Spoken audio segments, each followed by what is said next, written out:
Hola, buen día. ¿Cómo Buen les va? día. Bueno, desarrollamos el práctico número 1 de economía. Bien, lo van a encontrar en el aula virtual. Nosotros vamos con el profe a hacerles un video explicativo de cómo fuimos desarrollando nosotros el práctico y después vamos a tener consulta. Bien, profe, empezamos con el punto 1. Empezamos con el punto 1, que dice que hay que clasificar los bienes en económicos y libres, bien, diferenciar los bienes normales e inferiores y relacionar entre bienes sustitutos y complementarios. Bien, para empezar, ¿qué es un bien? Un bien va a ser todo aquello o todo aquel medio que lo que haga es satisfacer de forma directa o indirecta una necesidad. Lo primero que nos pide el ejercicio es clasificar en económicos y libres. Como ustedes vieron en la teoría, los bienes económicos son aquellos bienes que son insuficientes en relación a las necesidades. Es decir, son escasos. Son los que estudia la economía. Y después vamos a tener los bienes libres, que son superabundantes y su precio es cero. En el ejercicio, bueno, tenemos varios bienes. Si quiere, profe, nombremos los que son libres y el resto van a ser los bienes económicos. Bien. Bueno, dentro de los bienes libres tenemos el aire, ¿no? La luz del sol y las hojas de los árboles, digamos, son las que están en el práctico como bienes libres. Y el resto son todos bienes económicos: ropa, automóviles, harina, galletitas, polenta, naranja, libros, gas natural comprimido, edulcorante, pan. Bien. Bien. Eh, Después tenemos los normales y los inferiores. Los bienes normales y los inferiores van a ser definidos según la renta, ¿sí? Cómo se comporta la cantidad demandada del bien cuando varía la renta. Cuando la renta aumenta, la cantidad demandada de los bienes normales aumenta, ¿sí? Mientras que si el bien es un bien inferior, cuando aumenta la renta, disminuye la cantidad demandada. Los bienes inferiores están relacionados con bienes que tienen diferente calidad.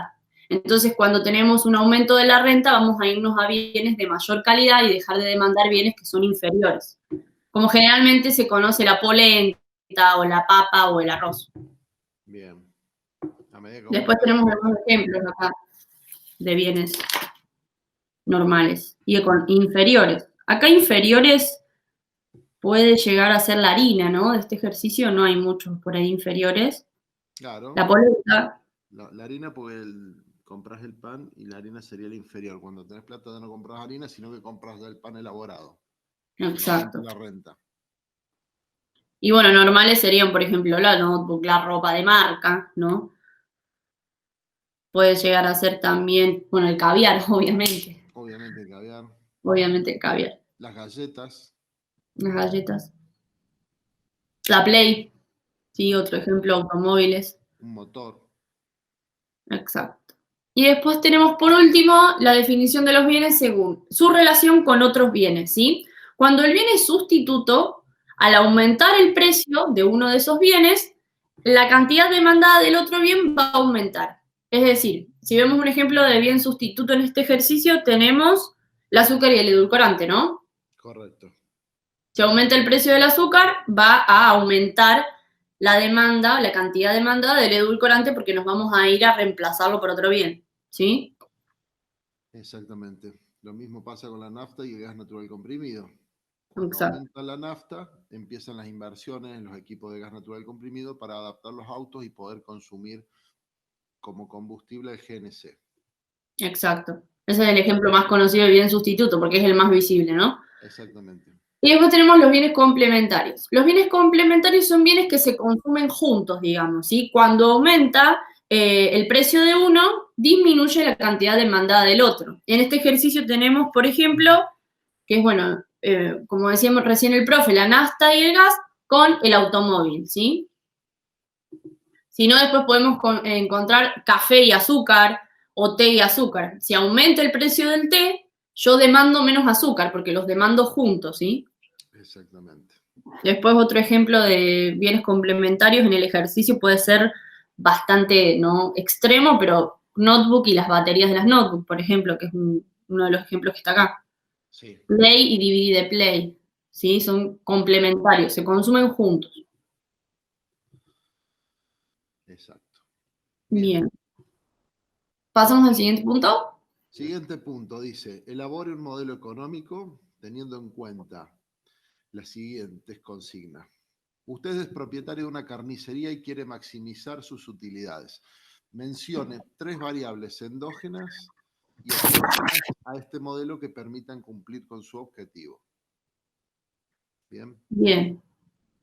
Primero, un poco que es un modelo, porque es lo que nos plantea el ejercicio, lo van a ver en un múltiple opción, pero un modelo lo que hace es simplificar la realidad, ¿sí? En economía, cuando queremos estudiar algún tipo de variable o algún tipo de aspecto de la sociedad o de la misma economía, necesitamos generar un modelo que haga más simple el análisis, ¿sí? Entonces, un modelo lo que va a hacer es determinar relaciones entre diferentes variables y va a ser una simplificación de la realidad. Y en este caso lo que nos plantea es que hagamos un modelo siendo propietarios de una carnicería, ¿sí? Con el fin de maximizar utilidades. Bueno, profe, variables endógenas y exógenas. Bueno, lo que son las variables endógenas son las variables en las cuales uno tiene influencia, ¿no es cierto?, dentro de su modelo. ¿Bien? Es todo lo que uno puede influir. En esto sería un poco el precio de venta de la carne, que lo defino yo como propietario de la carnicería, la inversión en publicidad para poder promocionar mi negocio, el número de heladeras de exposición, por ejemplo, si tengo 1, 2, 3 heladeras, de qué forma y qué calidad de heladera, bien, el nivel de tecnología de las maquinarias que me permiten una mejor distribución y una atención al cliente, bien. Esas son variables que uno controla dentro del modelo. Y después tenemos las variables que no podemos controlar, pero que influyen sobre el comportamiento, bien, que son las variables exógenas. Exacto. Ahí tenemos el aumento del precio de la carne. ¿De quién depende? De los proveedores que me venden la carne a mí. Si él me aumenta, yo voy a tener que después transmitir el aumento, porque si no, no voy a poder reaprovisionarme con carne para seguir vendiendo. Aumento de la demanda de carne. No depende de mí tampoco. Se empieza a correr en el boca a boca y la demanda aumenta y va a llegar un momento que posiblemente tenga demanda insatisfecha, no pueda atender a todos los clientes por igual. Bien. Subsidio para la compra de máquinas por parte del gobierno. Suponemos que el plan del gobierno emite un plan donde, por ser propietario de la carnicería y el gobierno quiere reforzar, ¿no es cierto?, el consumo de carne, lanza un plan, una política económica donde dice que todos los propietarios de carnicería tienen acceso a un crédito con una determinada tasa para poder modernizar o actualizar la maquinaria que tiene disponible, ¿bien? De esa forma podemos decir que tenemos 2 variables, ¿bien? El modelo es cómo se dividen las variables endógenas y exógenas. ¿Flor? Bien. Sí, después ustedes obviamente van a poder encontrar diferentes variables, hay una multiplicidad de variables. Lo importante es que siempre se centren en la consigna. Si la consigna nos pide que el propietario lo que quiere es maximizar la utilidad, lo que tenemos que ver es aquellos variables o factores que influyen en la utilidad, ¿sí? No nos desconcentremos hablando de otras variables, porque justamente el modelo lo que va a hacer con el resto de las variables es no considerarlas, sino son, digamos, el fin del ejercicio, ¿sí? Es lo que va a hacer la simplificación. Tratemos de ser lo más conciso en la consigna posible. Exactamente. Las que nombró el profe para mí son como las más importantes también. Las que están más centradas en él. Pero puede haber diferencias. Exactamente. Y después otra de las preguntas dice, ¿qué ocurriría en el modelo si el gobierno decide como una medida de política económica controlar el precio de la carne? Bien, esto sucede mucho. Precios mínimos, ¿sí? Nosotros, el profe dijo recién, explicó muy bien que el precio de la carne era algo endógeno porque yo como propietario de la carnicería decido qué precio ponerle a mi carne. Ahora, si ahora es el gobierno el que me va a determinar el precio, esta variable deja de ser endógena y pasa de ser exógena, porque yo soy un tomador de precios, ¿sí? Eso sería lo que sucede con el precio de la carne. Exactamente. Bien, si quieres yo leo el próximo y lo vamos resolviendo. El próximo también es endógenas y exógenas. Dice, usted es comerciante, propietario de un negocio de indumentaria. No posee personal y quiere analizar cómo impactaría la suba de salario ocurrida en la economía. Para ello mencioné variables que podrían intervenir en el modelo y las clasifíquelas en endógenas y exógenas. Bien. Entonces, repasemos. Propietario de un negocio indumentaria. No tenemos personal a cargo. y queremos saber cómo impactaría la suba de salarios en la economía. Bueno, entonces podemos decir que como variables endógenas, que yo puedo controlar dentro de ser propietario del negocio, podemos decir, de nuevo, un poco, las promociones, bien, para captar que la gente elija gastar en el negocio mío. El precio de la indumentaria que va a tener, el precio, si voy a dar planes de financiación y la publicidad. Esas son variables endógenas. Variables exógenas del modelo, que no tengo control. El aumento del salario vigente depende de N factores totalmente independientes a la actividad que ejercemos nosotros, ¿no? Porque eso depende, para dar un ejemplo un poquito más, si el asalariado trabaja, no sé, hablamos recién de una carnicería, va a depender del gremio de la carne, su salario, digamos, cómo va a variar. El poder adquisitivo de los asalariados, eso también es importante, es algo que no depende de nosotros, pero sí es importante verlo, ¿bien? Supongamos que tenemos unas masas asalariados que alquila y de pronto el gobierno le entrega una casa social y pasa a pagar 15.000 pesos de alquiler a una cuota de 3.500. Ahí su salario, digamos, hay una parte de su salario que se puede reorientar para gastar o ahorrar o otra cosa. El nivel general de precio también es una cosa totalmente exógena y de la cual nosotros no podemos controlar. Y es la inflación para los chicos que por ahí recién están empezando a estudiar economía. Nivel general de precios e inflación, que es como más la conocemos. Exactamente, es la inflación, algo que es incontrolable hasta por el propio gobierno.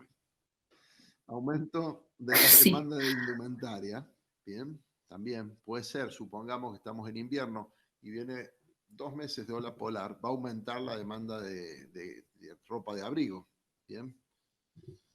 Bueno, eso sería un poco las variables. Y algo importante, fíjese cómo los ejemplos que dio Profe, a nosotros el ejercicio nos pedía cómo lo que hace es afectarnos la suba de salarios en la economía. Entonces nosotros tenemos que nombrar variables como las que nombró el profe. Poder adquisitivo del asalariado, nivel vigente del salario, ¿sí? Aquellas variables que son funcionales a nuestro modelo, ¿sí? Exactamente, eso. Ahora tenemos el múltiple opción. El múltiple opción es importante porque generalmente lo vamos a usar mucho a lo largo de los prácticos. El primero es sobre modelos económicos. Ya dijimos lo que eran los modelos económicos. Leo las opciones. La opción A nos dice son teorías simplificadas de la realidad. La opción B establecen relaciones entre variables. C hacen abstracción de la realidad. Y por último, se expresan por funciones, ecuaciones y esquemas. Y todas las anteriores, ¿sí? Bueno, sabemos, son teorías simplificadas de la realidad. Flor lo dijo 3 veces, con lo cual esa podríamos decir que es correcta. Segundo, acá dice, establecen relaciones entre variables. También estamos hablando de variables endógenas y exógenas, y a su vez estamos viendo la relación que existe entre un tipo de negocio y las variables que vamos a utilizar en nuestro modelo. ¿Hacen una abstracción de la realidad? Sí, porque como dijo Florante también, tenemos que la realidad tiene N infinitas variables en los modelos, endógenos y exógenos, y nosotros agarramos las más importantes o las que nosotros consideramos que influyen más en el comportamiento de nuestro modelo. Entonces sí, se hace una abstracción, digamos, se hace una simplificación y se expresan con funciones, ecuaciones y esquemas totalmente. Bien, no es muy sencillo, pero se puede expresar una ecuación matemática para un modelo económico determinado o las tendencias, bien, cuando son gráficos donde uno puede observar el comportamiento a lo largo del tiempo de determinadas variables. De hecho, en unidades más adelante vamos a ver modelos. Exactamente. Por tanto, la respuesta sería que todas las anteriores son correctas. Bien, hacen a la definición. Bueno. Después venimos con los bienes económicos. Dijimos que los bienes económicos son lo que genera, digamos, la existencia de la economía. Sin bienes económicos no habría economía, ¿sí? La economía se basa en la escasez, ¿sí? Cómo nosotros racionamos los bienes que son escasos, es decir, son bienes económicos, para necesidades ilimitadas. Muy importante la definición de bienes económicos y ahora tenemos 4 opciones, ¿sí? Primero decimos, son superabundantes y hay que pagar un precio por su uso, ¿sí? Son superabundantes y no hay que pagar un precio por su uso, ese sería un bien libre, ¿no es cierto? Correcto. Son escasos en relación a las necesidades que satisfacen y por último, son escasos en relación al precio, ¿sí? En este caso, la opción correcta sería la C. Los bienes económicos son escasos, es decir, su cantidad es menor a las necesidades que satisfacen, ¿sí? Dijimos el B es un bien libre y muy importante que por ahí puede llegar a generar confusiones el D. Son escasos en relación al precio, no van a ser escasos en relación al precio, sino a las necesidades. Es una escasez relativa. Es escaso en relación a lo que quiero satisfacer, ¿sí? Correcto eso. ¿La que sigue, profe? ¿La 3? No, la 3 dice, las necesidades son recurrentes. A, porque surgen unas de otras. B, porque son ilimitadas en su número. C, nunca se satisfacen. D, ninguna de las anteriores. ¿Bien? Bien. Las necesidades son... Recurrentes. Exacto. Exacto, porque en el curso del tiempo vuelven a aparecer. ¿Bien? Una vez satisfechas, vuelven a aparecer. Como la comida, como vestirse. Exacto. El caso del punto A que dice surgen unas de otras, esta es la característica que en el libro van a encontrar como complementaria, ¿sí? Exacto. Yo me compro un auto y de repente tengo la necesidad de comprar nafta, gas, etc. Service, cubiertas, muchas Exacto. cosas que vienen. Después, ¿qué es una necesidad? Bueno, la necesidad es definida de muchas formas, pero generalmente se define como la sensación de falta o de carencia, ¿sí? Me falta algo y lo voy a satisfacer demandando bienes y servicios, ¿sí? Entonces, el profe dijo ninguna de las anteriores, ¿sí? Exacto. Y ya nos explicó que es recurrente. El ejemplo más fácil, como dijo, es la comida. Bien. 4. Dos bienes son sustitutos. A, cuando al aumentar el precio de uno disminuye el precio del otro. B, cuando al aumentar el precio de uno disminuye la cantidad demandada del otro. C, cuando al aumentar el precio de uno aumenta la cantidad del otro. D, cuando disminuye el precio de uno aumenta la cantidad demandada del otro. Esas son las opciones que plantea para bienes sustitutos. Bien. Analicemos el primero. Sí, Flor. La opción 1 relaciona precio con precio. Nosotros estamos relacionando precios de un bien con cantidad demandada del otro bien, así que no sería la opción 1. Bien. La B dice precio de uno con cantidad demandada. Al aumentar el precio de uno, disminuye la cantidad demandada. Sería complementario. Exacto. ¿Verdad? C. Cuando al aumentar el precio de uno, aumenta la cantidad demandada del otro. Me parece que va por ahí. Exacto. Sería el ejemplo que vimos al principio del té y el azúcar, o del auto y la nafta. Cuando al aumentar el precio de uno, aumenta la cantidad demandada del otro. Y el D, claro, y el D, si no me equivoco, es también un bien complementario. Cuando disminuye el precio de uno y aumenta la cantidad demandada de otro. Entonces, totalmente. Ahí son complementarios. Disminuye el precio del GNC y aumenta la venta de equipos de GNC. Exacto. Este sería entonces el punto C. El punto C. Aumentar el precio de uno aumenta la cantidad demandada del otro. Bien. Ahora tenemos economía positiva y economía normativa, ¿sí? Un poquito, la economía normativa es llamada de política económica, ¿sí? De la política económica es una técnica que usa desarrollos de la economía positiva, ¿sí? En economía decimos que la economía normativa se ocupa de lo que debería ser, ¿sí? Por ejemplo, políticas de mayor distribución, políticas de salario más equitativo, ¿sí? Cómo debería ser. Mientras que por otro lado, la economía positiva son las leyes económicas, ¿sí? Son lo que nosotros estudiamos en teoría. La ley de la demanda, la ley de la oferta, ¿sí? Bien. Se ocupa de lo que es y lo que puede ser. Es decir, yo describo la economía como funciona. No digo, bueno, debería ser así o debería ser así, que eso es lo que haría la economía normativa. ¿Se entiende la diferencia, no? Perfecto. A ver, algún ejemplo de eso de la situación actual que se me ocurre. La normativa de la política económica, la política cambiaria. Exacto. Tenemos cerca de 5 tipos de cambio diferentes de dólar. Uno para el sojero, uno para el exportador, uno para el resto del universo y uno para el ahorrista. Bien, norma 5 y aparece un sexto. Hay uno para las operaciones bursátiles comerciales. Y aparece un sexto integrante que pasaría a ser lo que es un poco de lo que es realmente la economía, que es el paralelo o el blue que le dicen, ¿bien? Que es lo que realmente es. Porque eres un dólar, te cuesta tanto. ¿Está normado? No, pero es. Bien, se me ocurre. Bien.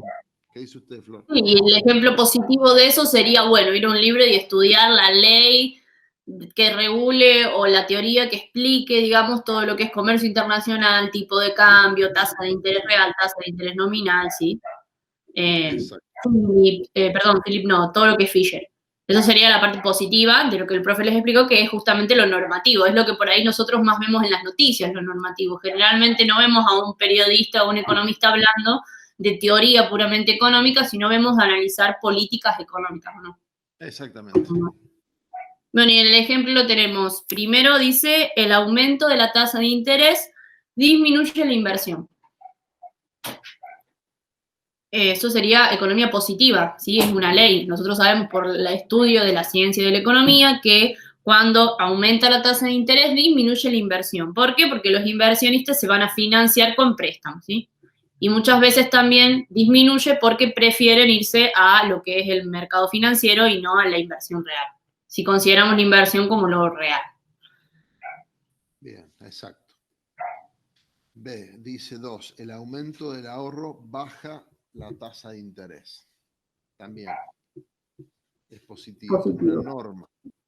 Exacto. Hay una ecuación que vamos a estudiar más adelante que relaciona el ahorro, la tasa de interés y la inversión.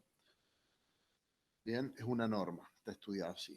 3, la irresponsabilidad en las políticas económicas aumenta la pobreza. Si esto es normativo, yo pongo un juicio de valor, yo digo que es responsable la política económica y por eso aumenta la pobreza. No hay un libro que me lo diga, que me diga pasó esto, ¿sí? Eso sería como normativo, economía normativa, ¿no? Sí, 4 dice, la especulación desmedida de los supermercados aumentan los precios. También normativo, hay juicio de valor. Estamos diciendo que los supermercadistas especulan muchísimo, razón por la cual aumentan los precios. Exacto. Bien. No hay una teoría de que la sumatoria de las especulaciones es igual a un aumento de precios. No existe eso. No existe. No hay una ecuación, ¿no? Después tenemos el 5 que dice, el poco interés de los empresarios argentinos en apostar por el país incide negativamente en el nivel de inversiones. Tampoco tenemos un libro que nos los diga si esto es normativo. Nosotros decimos, bueno, para mí los empresarios hacen esto. Muchas veces lo normativo es real, se cumple, ¿sí? Pero no tenemos una teoría que lo explique. No lo encontramos en un libro. Lo positivo es la teoría pura. Exacto, dice, el aumento del dólar disminuye el nivel de plazos fijos. Exacto, porque el dólar se puede usar Como inversión. Como inversión. Entonces, es positivo. Es positivo porque está demostrado que un inversor, el plazo fijo sería la peor opción al momento de hacer un análisis económico financiero de factibilidad de hacer un negocio, por ejemplo, ¿no? Si, bueno, si supera la tasa del plazo fijo, quiere decir que conviene hacer de inversión. Si no la supera, me conviene quedarme en el plazo fijo. Y el aumento de dólar, a su vez, hace más atractivo que el plazo fijo. Entonces, está demostrado también. Hay una teoría económica que explica todo eso. Exacto. Entonces dijimos, el punto número 1, el 2 y el 6 van a ser economía positiva y el punto 3, 4 y 5 van a ser normativa. ¿Sí?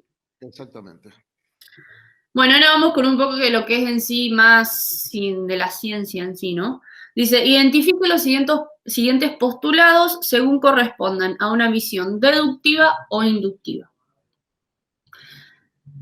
Lo deductivo es lo que va de lo general a lo particular, ¿sí? Yo lo que hago es usar una premisa general, algo que yo veo generalizado, ¿sí? Y lo llevo a una conclusión específica.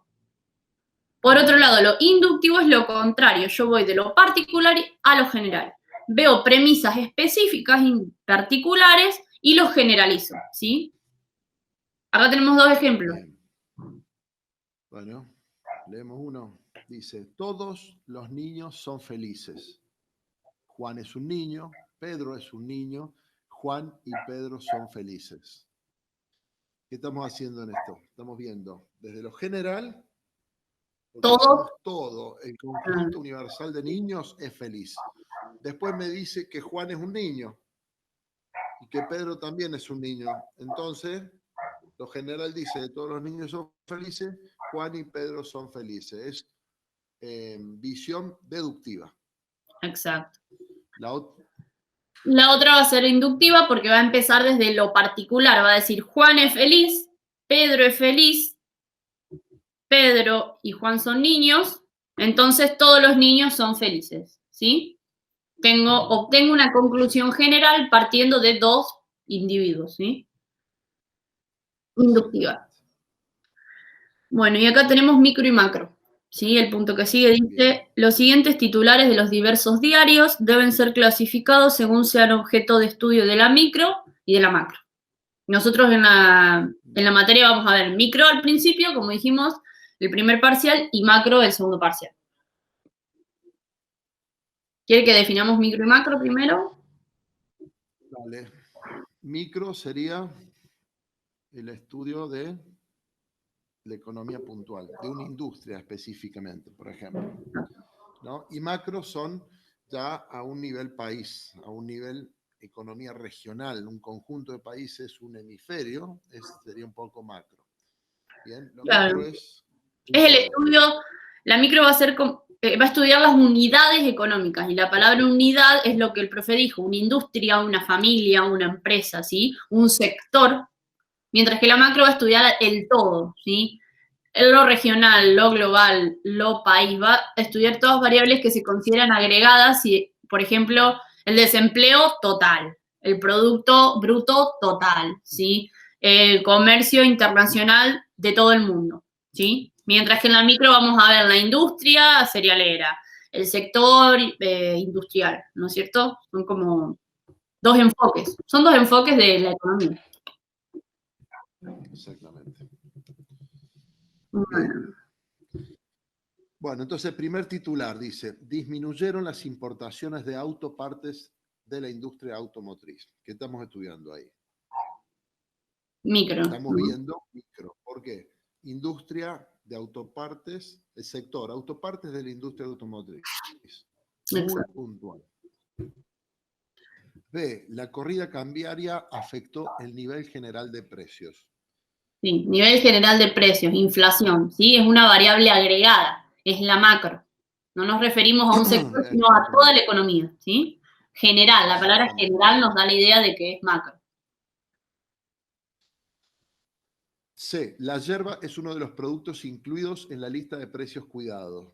Micro, ¿hablamos de qué? De un producto puntual, la yerba mate. D, el Fondo Monetario Internacional, o el FMI, exige reducir el gasto público y no incrementar impuestos. Estamos hablando de macro. Bien, porque no es que una industria determinada no va a aumentar impuestos, sino a nivel general del país hay que reducir el gasto público y no hay que incrementar los impuestos para todos los habitantes de la República Argentina. Aplica, todos los sectores. D, no. C. Bueno. Los precios cuidados, sí. Los precios cuidados implementados por el gobierno no lograron aumentar el consumo en el país. Macro. Consumo en el país, ¿sí? No el consumo de tal industria o de tal familia. La construcción experimenta la mayor caída en los últimos 3 años. Micro, porque aquí estamos hablando de la industria de la construcción en todo el país, pero únicamente la industria de la construcción. Todo lo referido a construcción. Bien. La incertidumbre ocasionada por el acto eleccionario originó una suba en el tipo de cambio. Tipo de cambio, macro, ¿sí? Economía en general. Correcto. Sí. F, se espera un aumento de la cuenta corriente por la caída de las importaciones. Macro. Sí. Bien, porque habla de cuenta corriente. Sí. Sí, cuando hablamos de importaciones y exportaciones y no decimos las importaciones de algo, las importaciones de cereal, sino que hablamos de las importaciones en general, es macro. Bien. Después dice, pérdidas de empleo en el sector lechero, micro. Volvemos a hablar de un sector puntual. H, aumentará el desempleo en el próximo trimestre, macro. Desempleo a nivel total, todo el país. Aumento del Producto Bruto Nominal en 2018, macro. Hablamos del Producto Bruto Nominal de toda la República Argentina. Exacto. Cayó la inversión en el país un 33% en el primer semestre. También macro, porque no hablamos que cayó la inversión en un sector, en un lugar puntual. Estamos hablando de que cayó la economía, no se invierte en el primer semestre un 33%. ¿Bien? Ahí está. Perfecto. Micro y macro. Volvemos a exógeno y endógeno. ¿Sí? Dijimos dos tipos de variables en los modelos, variables exógenas y endógenas. Dice, y es importante leer bien la consigna, lo que vamos a analizar es el mercado de estaciones de servicios. ¿Sí? Vamos a clasificar las diferentes variables, si son endógenas o exógenas. Nosotros vamos a hacer en este caso ponernos no en el lado del propietario del sector, no del sector, sino de una estación de servicio. Dice, aumento de los salarios de la economía. Va a ser una variable exógena. Yo no voy a poder determinar o manejar el salario de toda la economía. Aumento de los litros de nafta ofrecido. Es algo endógeno. Es algo que depende de mi capacidad para aumentar la oferta. Digamos, yo comprar más nafta y ponerla a ofrecerla. Lo puedo controlar, es endógeno. Bien, aumento del precio del petróleo, exógeno, ¿sí? Ni siquiera nuestro país lo va a poder determinar. Exacto. Aumento generalizado de alimentos, totalmente exógeno. No depende absolutamente de lo que hagamos nosotros, eso va solo. Bien, incorporar bocas de expendio de GNC. Eso va a ser algo que vamos a poder determinar. Así seamos una estación de nafta o de GNC, nosotros vamos a poder determinar cuántas bocas de expendio vamos a tener en nuestra empresa o nuestra estación de servicio. Exactamente. Disminución de la demanda de nafta, exógeno. Bien, porque no, digamos, disminuye la gente que viene a cargar nafta a nuestra estación de servicio. No depende de nosotros. Digamos, la demanda en general que disminuye. Exacto. Y por último tenemos control del precio de combustible por parte del gobierno, que es similar a lo que vimos al principio con la carne, ¿sí? Cuando es una política del gobierno es exógeno. Nosotros no podemos determinar las políticas del gobierno, ¿sí? Exactamente. Bueno, un verdadero y falso. Dice que se ha observado que mientras sube el precio del té, disminuye tanto el consumo del té como el café. Dado lo anterior, es obvio que ambos productos son complementarios. Indique si este comentario es falso o verdadero y es muy importante siempre, inclusive en todos los prácticos y parciales, justifique, fundamente, ¿sí? ¿Por qué es falso? Porque es verdadero.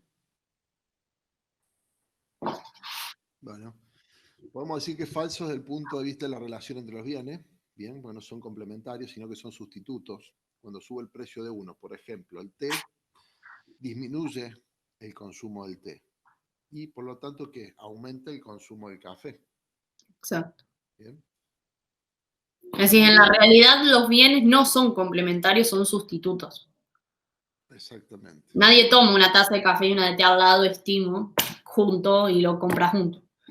No, comprarlos juntos sí, pero tomarlos no. Tomarlos juntos no. Y por otro lado, con el profe decíamos también que está la posibilidad de ver este comentario como verdadero. Siempre que ustedes lo fundamenten, si está bien fundamentado, va a estar bien. ¿Por qué podemos decir que es verdadero? Porque si suponemos que el bien es complementario, como dice el ejercicio, más allá de que en la realidad por ahí uno lo considere sustituto, el comportamiento explicado está bien, ¿sí? Nos dice que cuando sube el precio del té, disminuye el consumo del té y el del café. Si son complementarios, el comportamiento está bien, ¿sí? Entonces podríamos decir desde ese punto de vista que es verdadero por el comportamiento de precio y cantidad demandada. Exactamente. Bien.